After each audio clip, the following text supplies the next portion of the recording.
What's going on, everybody? KingofDragons 5000 here, coming at you with another figure review. Today we'll be having a look at the Hasbro Marvel Legends Avengers Infinity War Black Widow. Really excited to have Black Widow in hand. What we're going to do now is take a little break, get her opened up, and then we'll go on to the rest of the review. So sit tight, everyone. So here we have Black Widow posing out of the packaging. Before we get on to the figure, let's actually show off her Build-A-Figure piece. She does come with a torso of the Cull Obsidian Build-A-Figure, which I am looking forward to showing that off to you guys. He's a really nice Build-A-Figure. So moving on to Black Widow's accessories, she doesn't come with an alternate head, although she does come with an alternate set of hands. She has a grip hands that she has on her right now. And then she also does come with a pair of fists. As well as accessories, she also does come with two batons. They're really painted cleanly for the most part, and they do combine to form a longer baton, so if you want to have her pose that way, you can. Her final accessories are these little tasers that she has right here on her holsters.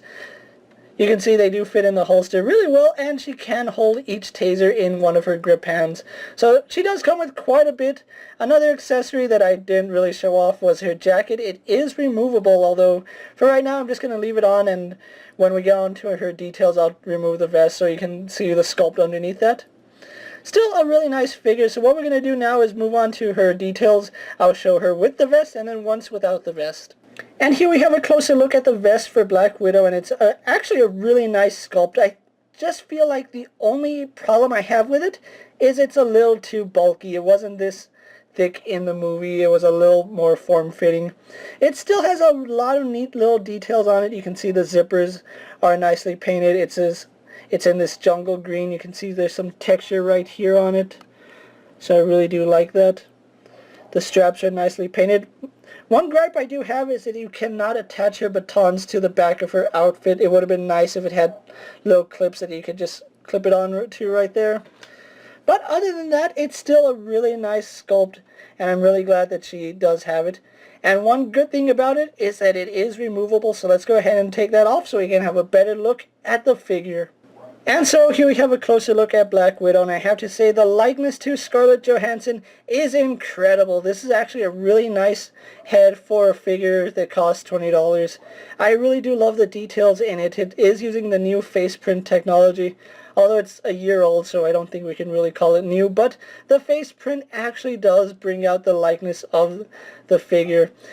Even her hair has these nice little highlights in it, so it does add some depth to it. I am really tempted to just go out, pick up another Black Widow and paint her hair red because it looks so nice, and I do want a Scarlett Johansson or, Black Widow figure with the red hair and just her stealth suit. Speaking of stealth suit, this is her torso when you take off the jacket, and like I said, they fully sculpted her outfit, and that's a really, really nice detail that Hasbro really didn't have to do, but they did anyway. You can see there's some grays and some blacks in her outfit. All this nice texturing is really well done.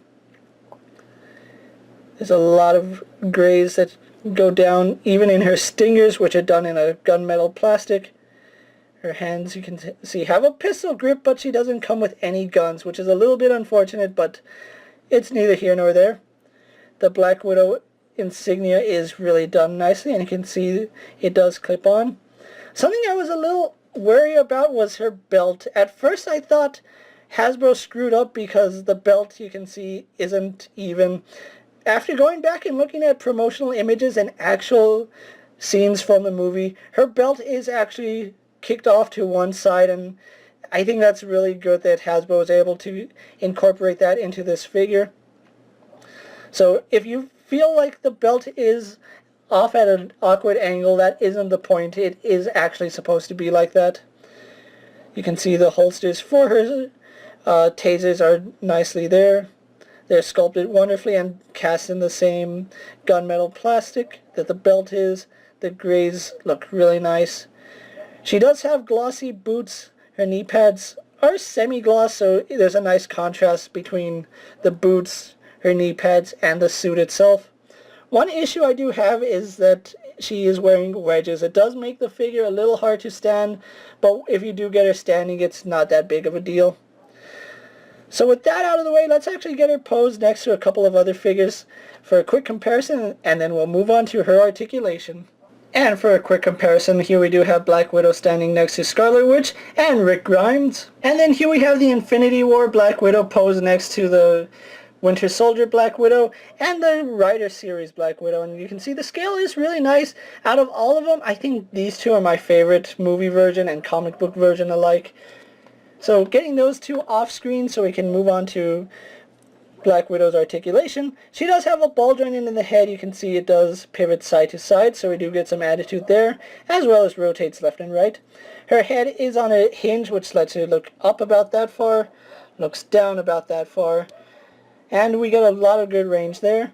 Arms on a ball joint go out a little past 90, do a full 360. She bends at the elbow, swivels at that elbow, has a hinge and swivel in the wrist, and it's the same for her fist as well. She has a ball joint in the torso, which looks back about that far. Doesn't lean forward all too far, but we do get some side to side as well as rotation. Legs do go forward and back. They go out. One thing you do got to be careful for is the belt is a floating piece, so you can see moving her legs forward and back does cause the belt to rise up. She does swivel at the thigh. Also be aware that the belt is latched on to the lower thigh. She has double bend in the knee. No boot swivel, but she does have a hinge in the ankle, which goes forward, middle, back, and there's really no in between. Let's see this one. This one's the same, forward, middle, back, as well as forward facing pin for rocker ankle. So overall, a really nice figure. So what I'm going to do now is take a little break, get her posed for my final thoughts, and then we'll wrap up this review. So here we have Black Widow posed for my final thoughts. Overall, I think she's a really well done figure. My only gripe is that the head does sit a little high, but it is something I can overlook because she is just a really well sculpted figure. There's a lot of things to like about this figure, and I'm honestly considering picking up a second one just so I can paint the hair red and have a really nice Black Widow. I actually found this Black Widow as well as the rest of the Cull Obsidian wave at Walmart. I was actually just going through after work one day and I just found them all there. If you can get this Black Widow, I really do recommend her. She's perfect for a movie Black Widow or just a really nice Black Widow figure, especially if you're planning on painting the hair. With that being said, guys, I'm KingofDragons 5000. Don't forget to like this video, leave a comment, subscribe to my channel, go check out all my other action figure reviews as well as all my other Marvel videos. Hopefully you find them informative. As always, if there's a figure you would like to see me review, let me know down in the comments, and if it fits in my collection, I'll definitely have a look at it. Until next time, guys, I'll see you later. Take care, everyone.